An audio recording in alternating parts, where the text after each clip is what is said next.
Finally, Young Rock has premiered, everyone is working the gimmick, and we are introduced to a man named Waffle. We're talking Young Rock Season 1, Episode 1 on Pro Wrestling Repackaged.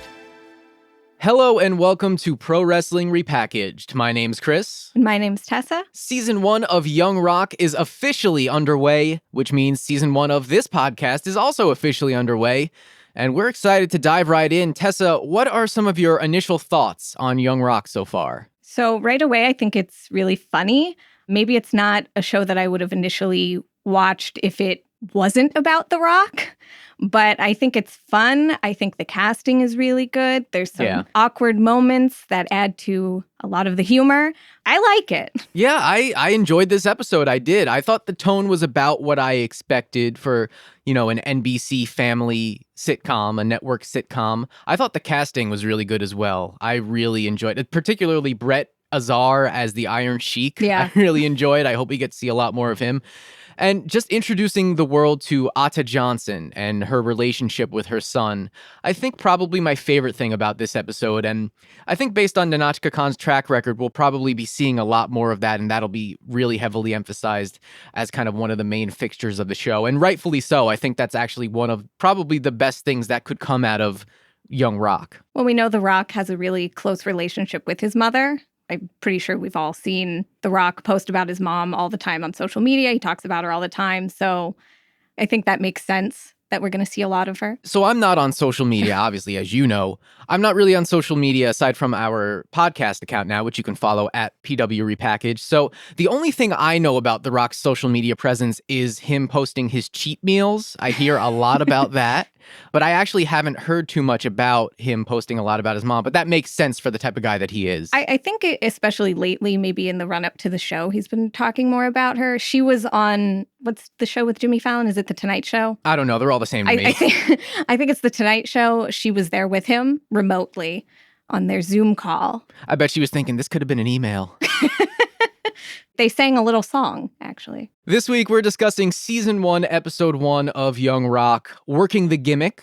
But before we dive in, it's time for the very first edition of a segment we like to call The Rock Says.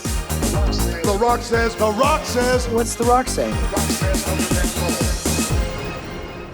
Every episode, we will each choose our favorite quote from The Rock or Young Dwayne. Tessa, why don't you kick it off? So mine isn't exactly deep or anything. So I hope that's okay. Oh, I think with this one, the goofier the better, I think. But my favorite quote, which won't really make sense until we get more into the episode, but it's, "Every time I pass a Waffle House, I always kiss my fingers and point to the sky. That's for you, Waffle." Yes, Waffle, the legend of Waffle, probably the breakout star of the show. It's just a shame that they killed him off in the first episode. Spoiler. Well, yes, I would assume that if you're listening to an episode of a podcast about a TV show that you have watched the episode before. But yes, that goes without saying. Spoilers ahead. So if you have not watched Season 1, Episode 1 of Young Rock, turn us off right now, go watch the episode, and then come back later and listen to what we thought about it. So for me, my favorite quote of the episode was, "That's when I found my version of working the gimmick. Be me, but with the dial turned up to 11. So that's who I was every time I flashed the people's eyebrow. That's who I was when I threw Ludacris off a bridge in Jumanji 5. And that's who I was when I played Gene Simmons in that Kiss biopic." I want to know more about that. I don't want to live in a world where there are 5 Jumanji movies to begin with. I don't exactly... What is Jumanji? So Jumanji was originally a Robin Williams movie. It was about a board game, and then some animals or things came to life, and it was, I don't know. I saw it when I was like 5 years old with my family, and my grandfather thought it was called Jumungo. So that's about my extent of knowledge about Jumanji. But The Rock was in a reboot of it, and apparently we're getting 4 more within the next decade, so... That's fun. That's fun to look out for. Also, a Kiss biopic with The Rock as Gene Simmons. Not even gonna dive into that one. That's what I want to see. Okay, so let's dive into the episode now. Young Rock Season 1, Episode 1, Working the Gimmick. This episode was directed by Nahnatchka Khan, series creator. Written by Jeff Chiang and Nahnatchka Khan. Jeff Chiang, I actually looked into him a little bit. He's worked very closely with Nahnatchka on some of her other series. Fresh Off the Boat, Don't Trust the Bitch in Apartment 23. He worked with her on American Dad, so an established team writing episode 1. And the theme of this episode, as it says on the tin, is working the gimmick. It's 2032, and Dwayne "The Rock" Johnson is running for president of the United States. In a special sit-down interview with Randall Park, played by Randall Park, I guess acting and journalism merge at some point within the next 10 years or so, The Rock reflects on his younger days in an attempt to shed his Hollywood elitist image and be seen as more relatable to the American people. So there's this question of whether or not The Rock is too successful to run for president. He's too out of touch. He's too Hollywood, too successful. But I feel like that could be said for literally any other person who runs for president. How in tune with the American people are they really? You basically just have to be really memeable at this point in order to run for president, I feel like. But Randall is hosting his show called The Straight Line, which definitely sounds like it would be one of those. It's probably on MSNBC. Right. The Rock is on his No Muss, No Fuss bus tour. What did you think about some of the clips of The Rock on the campaign trail that we got here? I know we saw a woman reading an article called Too Fast, Too Furious, Too Famous to be President on a clear tablet. Very new technology that we hope to see soon. Yeah, some of those innovations that we'll be getting over the next decade. I was really into the sign that one of these women were holding on this tour. Most people were holding signs that were the generic Dwayne Johnson for president, Dwayne Johnson, 2032. But someone went out of their way with a handmade sign that says, "You should sing more in movies." Does that have to do with the maybe the Kiss biopic? I hope so. All I could think of is The Rock with his acoustic guitar sitting in the middle of the ring. Maybe she's just a big fan of the Rock concerts and wants him to kind of apply that to his cinematic ventures.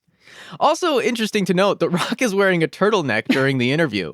No chain or fanny pack, though, but he is rocking the turtleneck. That's really sad. We need the fanny pack. So you posed a question to me as we were watching this episode, and that question was, who do you think The Rock's presidential opponent is in 2032? Yeah, who's currently president in this timeline?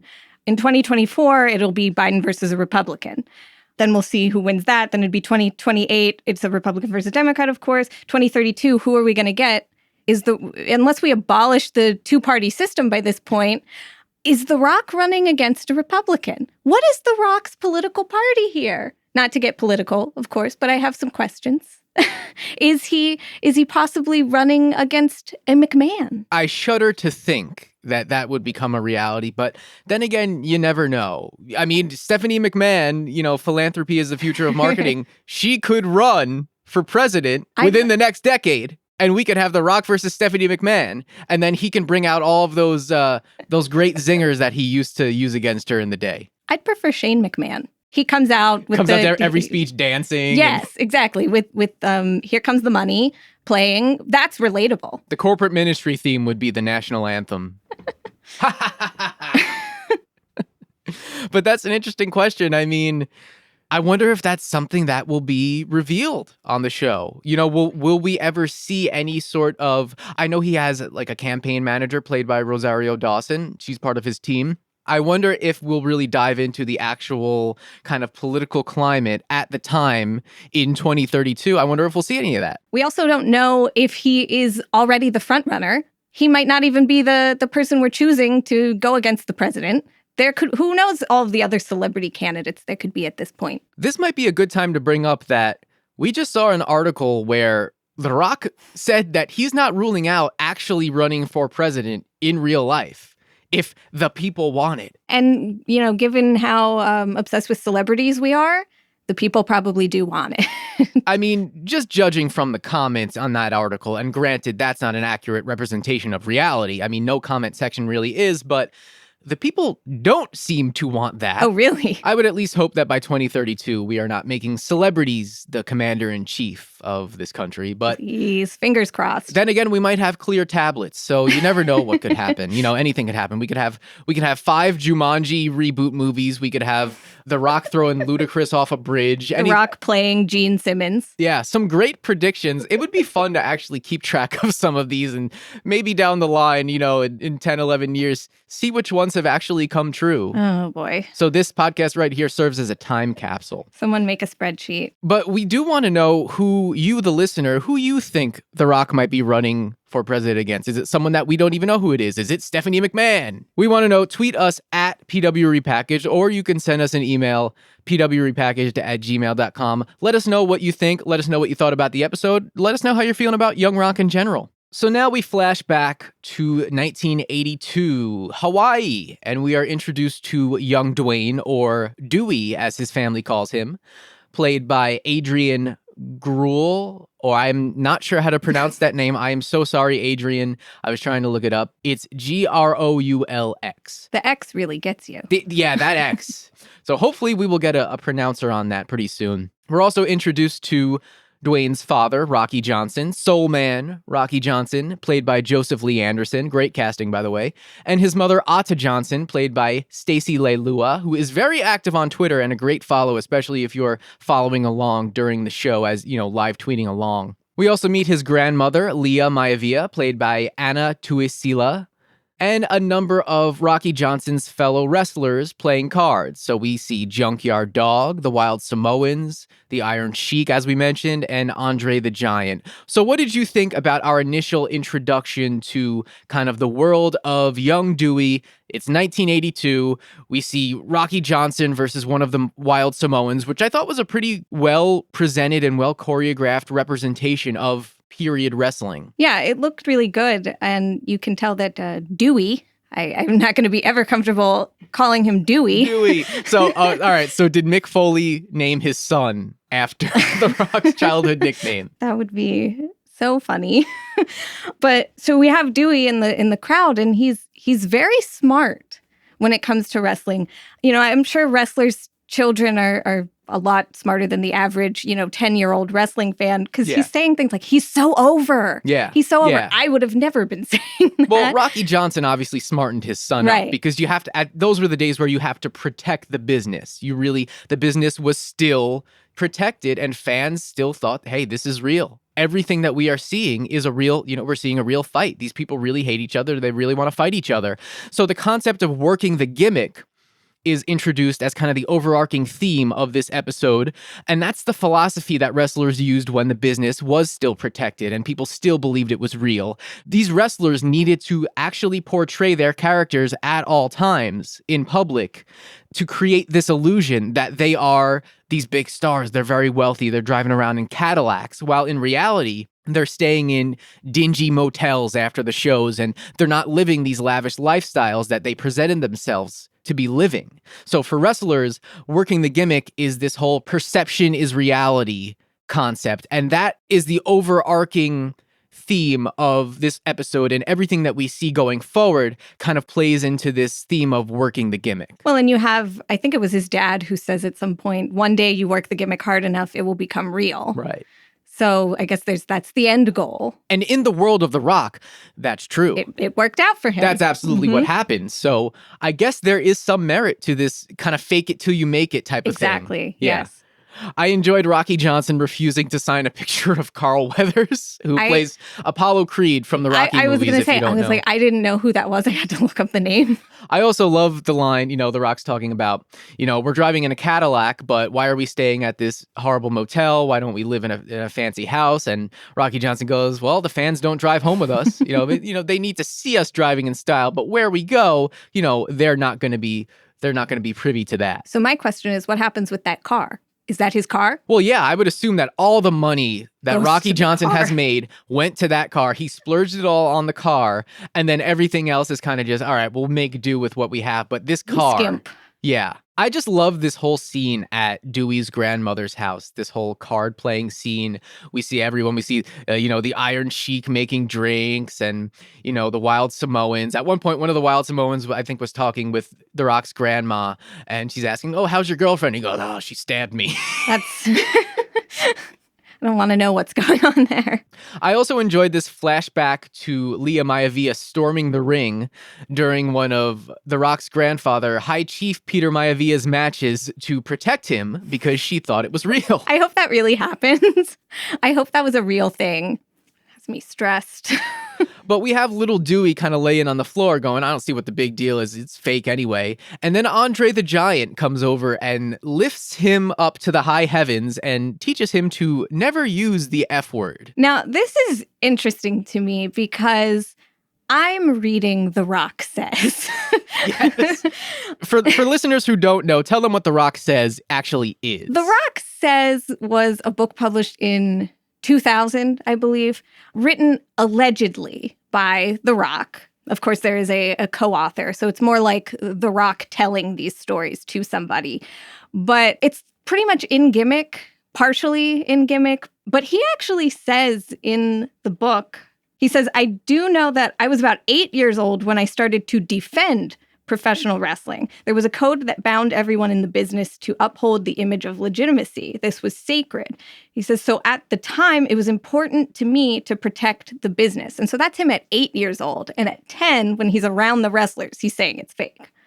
He was getting into fights with kids at school over whether or not wrestling was real or not. Well, maybe that's something that, around family and friends, he'll be very casual and very kind of open about the fact that, this is all a work, but he has to defend his father's work and this business that his family, has a rich lineage in. He has to defend that to anyone else. It's kind of like, you'll fight with your family, but if anyone else says something about them, you'll defend them to the death, Well, yeah, kind of that type of thing. And I just feel like Rocky Johnson, and we've already seen a little bit of this, but he instilled so much of this into young Dewey that it's just automatic for him.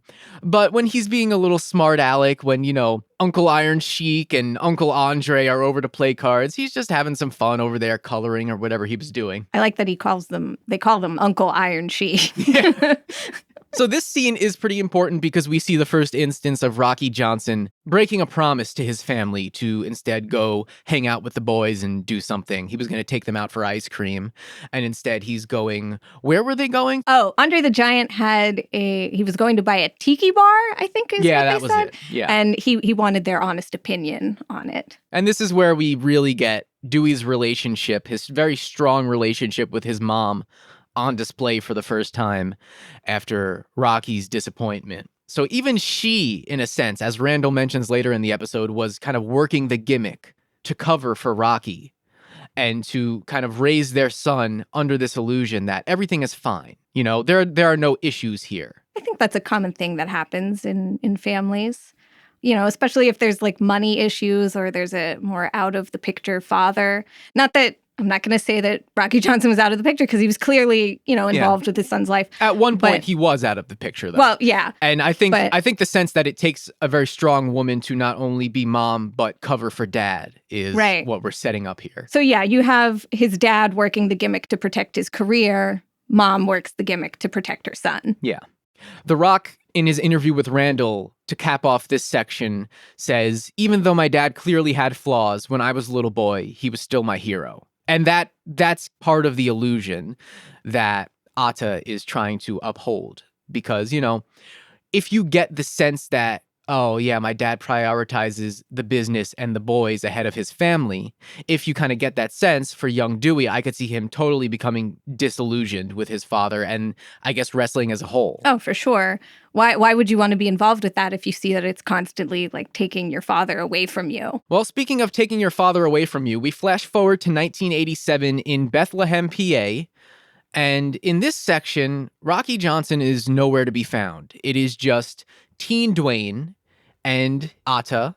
And Teen Dwayne is still working the gimmick, as it were, trying to impress girls at school by shoplifting trendy clothes and sneakers, which includes a Woody Woodpecker leather jacket. Is this a cool look? I wasn't alive in the 80s. I don't know.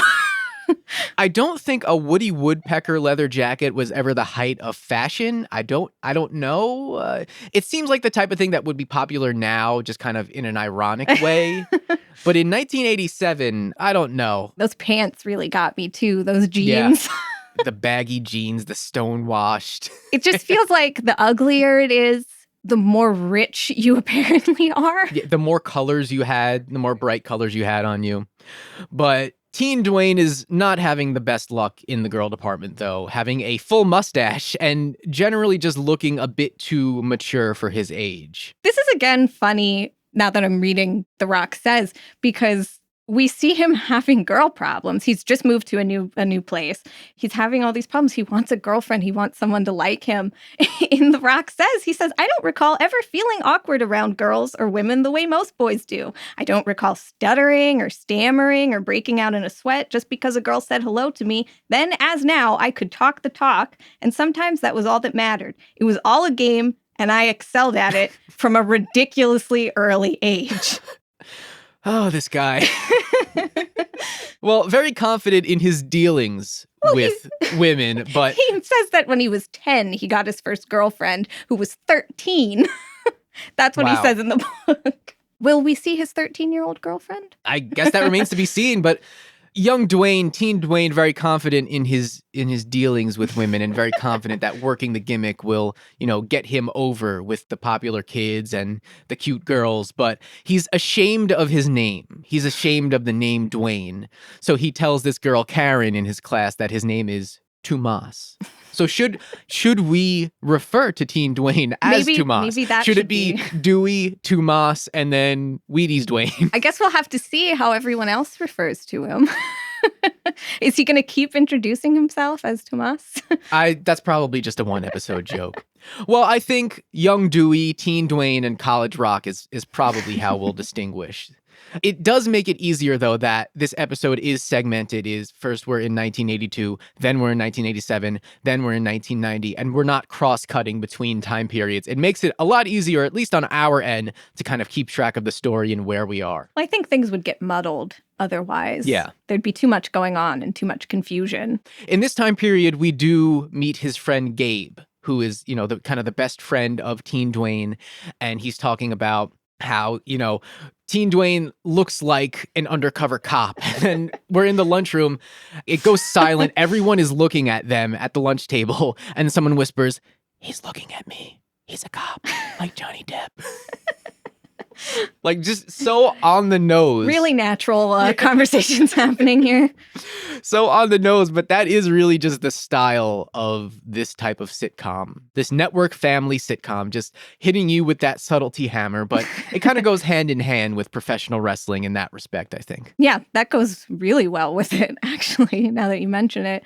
And what else do you expect from The Rock? Yeah. It's a comedy coming from The Rock. Yeah, the fact that this even exists is just like, man, like I had to just kind of take a step back while I was watching and just be, I'm really watching a sitcom about The Rock on NBC. Not just about The Rock, by The Rock, starring The Rock. And Randall Park as Randall Park. I wonder if this is the Westview version of Randall Park. Is this WandaVision Randall Park? Is this what happened after the events of WandaVision? Interesting here that Dwayne changes his clothes before he goes home. So I guess his mom doesn't question, hey, where did this really ugly but expensive looking Woody Woodpecker leather jacket come from? I'd have some questions. Yeah. Well, especially since he gets all that ink on the one shirt because he couldn't get the security tag off. That would raise some red flags. Yeah. This whole thing just kind of reminded me of like the type of sitcom trope where like DJ's trying to wear like sexy clothes to school, but she has to hide it from Danny. So she changes her clothes right after she leaves the house or something like that. That type of tropey sitcom thing. It is the late 80s. Yeah. So Teen Dwayne's next move is to use his life savings of $103 to buy a just run-down beater car from a man whom The Rock describes in real life as a crackhead. Yeah, so back around Christmas, The Rock actually posted on Instagram a story about his first car. He gifted a new Ford F-150 to a longtime WWE employee named Bruno Lauer. He says that after he and his mother were evicted when they were living in Hawaii, he actually moved to Nashville to live with his dad. So that didn't work out, and this man Bruno actually took him in, something that he would do again several years later when The Rock actually got involved in wrestling. So The Rock says in this Instagram post, he says, when I was 15 years old, Bruno even gave me his last $40 so I could hustle a crackhead out of his car one night at a honky-tonk in Nashville. But the hustle was on me because when I took off down the road, there was a second crackhead passed out on the floor in the back. So interesting. So it didn't happen in front of the pizza place that Teen Dwayne and his friend worked at. It did not even happen in the same state. See, what I want to know is, did Teen Dwayne work at a pizza place? That's a good question. In reality, are we just being lied to? Look, can we trust him? I thought his storytelling was consistent. Can we trust him? I don't know. Can we trust this man as our president? So, yes, as you mentioned, Teen Dwayne got a lot more than he bargained for. And while driving down the street with his friend Gabe, blasting an opera station, because that's the only station that the car gets, a homeless man arises from the back seat and scares the crap out of them. We come to know this man as Waffle. We're now in the Waffle portion of the show. I love Waffle. Yeah, so they pull over and they start talking to Waffle, and Waffle explains that, oh, Billy is always selling things that Waffle lives in. So this has happened before to this poor man. What other things has Waffle lived in? That's a good question. I think we need a Waffle spinoff. Well, I mean, I think he's probably the breakout star of this episode. And the fact that, yeah, they did kill him off in the first episode, that takes guts. They had to know that this was a star-making performance for Waffle. We need more Waffle. We need more waffles in general. We need to pick up some waffles when we go to the store this We do weekend. need waffles. We're out. Man, I like waffles. So they talk to Waffle for a little bit, and eventually he offers to help buy them beer for a big party. But then along the way, he teaches Dwayne life lessons. And so this is where it really starts to become the family sitcom and starts to live up to that. And he teaches Teen Dwayne a lesson about trying to impress people who don't matter, and really instills in him that it's family and integrity that are what matter. Well, when your father is out of the picture and apparently at a wrestling convention, as his mother says, I guess you got to look for that wisdom anywhere you can get it, even if it's from a supposed crackhead who was laying in the back of your car. Yes. Father figures can be found anywhere, as we are learning in this show. So Teen Dwayne is inspired to ditch the party and instead pick up his mother at a bus stop. She doesn't miss a beat here with any of this. She just gets in the car. Is Dewey? This is your car? Oh, hi, Waffle. Not even phased. Not even phased. Doesn't ask him about registration or insurance or any of that stuff. Just kind of goes along with it. You would think that there would be more concern about the random guy in the backseat of the car. Yeah. But maybe because, wrestling is probably around this time still a carny type thing. Maybe she's just used to it. So at this point, Teen Dwayne makes the promise to his mom that one day he'll buy her a Cadillac. Not only one Cadillac, a red Cadillac, but a Cadillac for every day of the week. And as far as we know, he made good on that promise. Yeah, they show pictures of him and his mom with the red Cadillac. Not 7. I don't think we saw 7. But you have to imagine with the amount of money that The Rock has that he did eventually buy her more. I mean, you'd assume over the years they've probably collected a large... Yeah, he probably has enough cars to open a dealership. It's that Fast and Furious money. Gotta have the cars. Now I just want to see the reality where The Rock becomes a car salesman. Maybe he has Johnson Auto. He lays the smackdown on the competition with rock bottom prices. So it's that's probably going to exist in the Cobra Kai universe then? Oh, yeah. See, I just want the crossover. I want a reason to talk about Cobra Kai on this show. But all is not well in 1987, however. And just as Waffle is about to teach Teen Dwayne some more life lessons, he suddenly dies in the backseat of the car. It is the saddest moment on this show. Hashtag justice for Waffle. That's why we need the spinoff. Waffle truly the Barb of this show. I also like that Teen Dwayne abandons the car and calls the cops. Excuse me, Mayor McCheese calls the cops to report Waffle's death. Well, he can't say it's himself. It's illegal for him to be driving that car. He's 15. So at this point, we flash forward to 1990, and College Dwayne is still working the gimmick at the University of Miami. But as he tells Randall Park in the interview, I learned to make the gimmick work for me. So at this point, Dwayne is reporting to the weight room to train with his new teammates on the Miami Hurricanes. But his reputation precedes him, as his dad, Rocky Johnson, has been bragging about him and going as far as lying about Dwayne being on a Wheaties box. This is something. Can you imagine having a dad like Dwayne's just like, I just wanted to fit in. Yeah, and the Miami Hurricanes were apparently, I know nothing about football, but apparently a huge deal at the time. So going into an environment like that, where you have all these really hot prospects, these college football players, and your dad is just making you out to seem like God's gift to football and all of athletics. That kind of pressure and the embarrassment, really, of, first of all, having a famous dad. Second of all, your dad hyping you up that much. And third of all, not having the confidence, really. So you have to just fake it until you make it, which we see he does. Constantly happening with Rocky Johnson in this show. I also made note that the coach's voice is very strange. And this is, I would assume, based on a real person. I know nothing about this man in real life, but just a very strange voice. Did you? I can't even remember how he sounds. I have a strange voice, so. What are you talking about? It's that Western Pennsylvania English. Yins. I don't say that. But you should. I will never. Why not? No. The other important thing about this scene is that we see Rocky Johnson on a payphone, but he's now working as a truck driver. So life after wrestling, not as glamorous as the fans at that point would think. And we've seen a lot of this in real life as well. Life after wrestling for these huge stars of a bygone era. Well, it's very different than how it would probably be today, because you got to imagine they're not making as much money back then as they probably are now. So they're probably also just not saving. Exactly. They're spending their money on Cadillacs. Yeah, they're blowing their money on these lavish cars to impress the fans.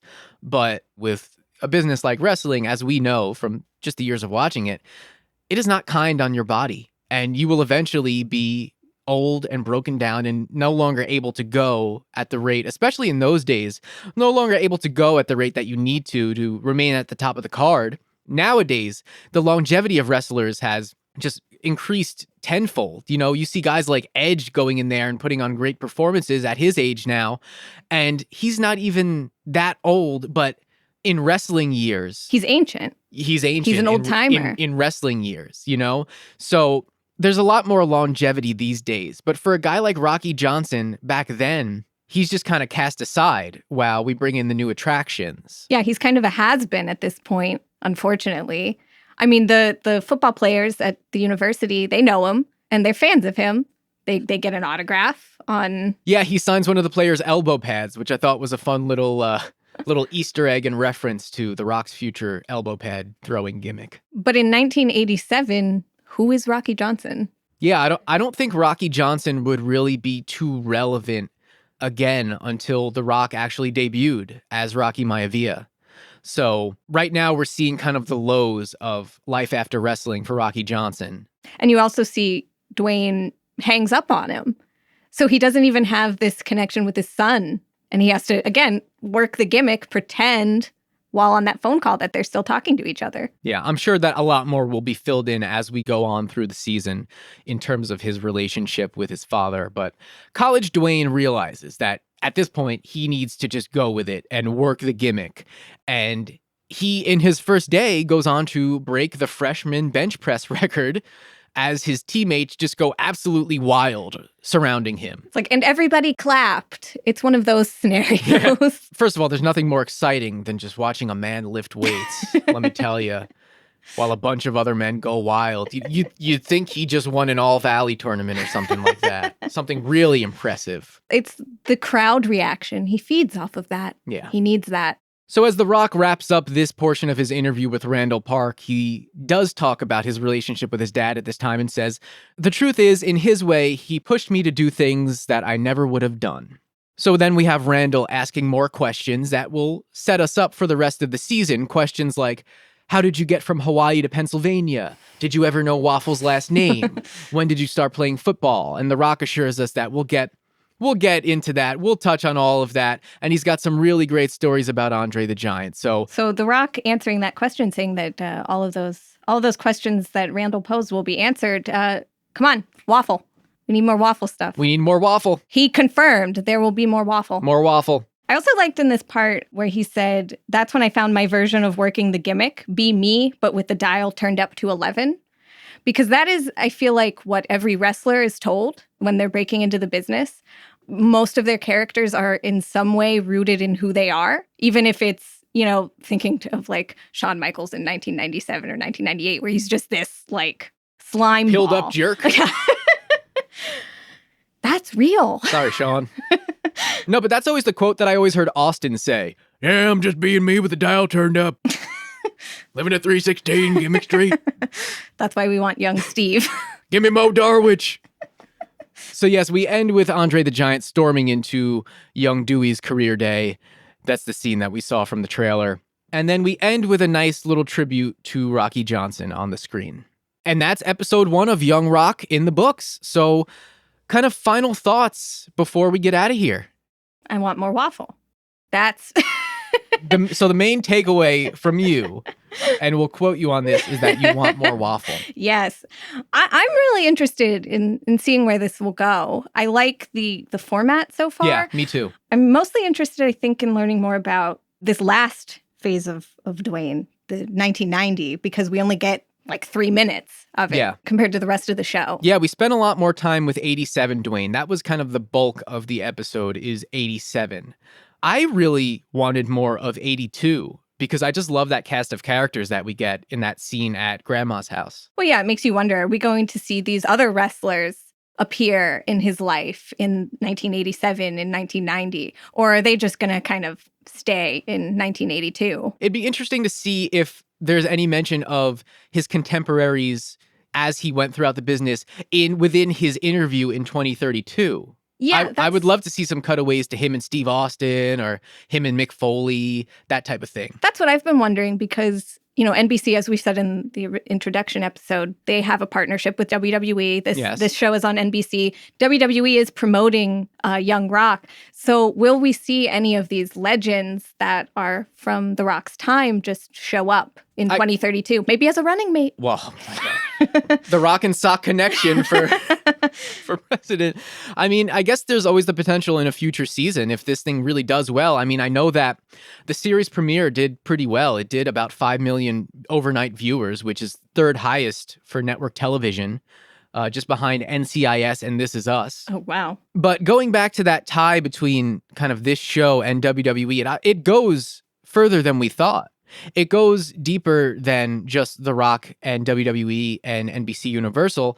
Nahnatchka Khan's brother is Nick Khan, the president of WWE. I didn't know that. I had heard the name Nick Khan, you know, in recent months as he has taken this role, but I didn't know that they were brother and sister. Well, that's why you have to expect there to be some sort of like big promotional connection between the two, because as we know, WWE's ratings are not as they once were.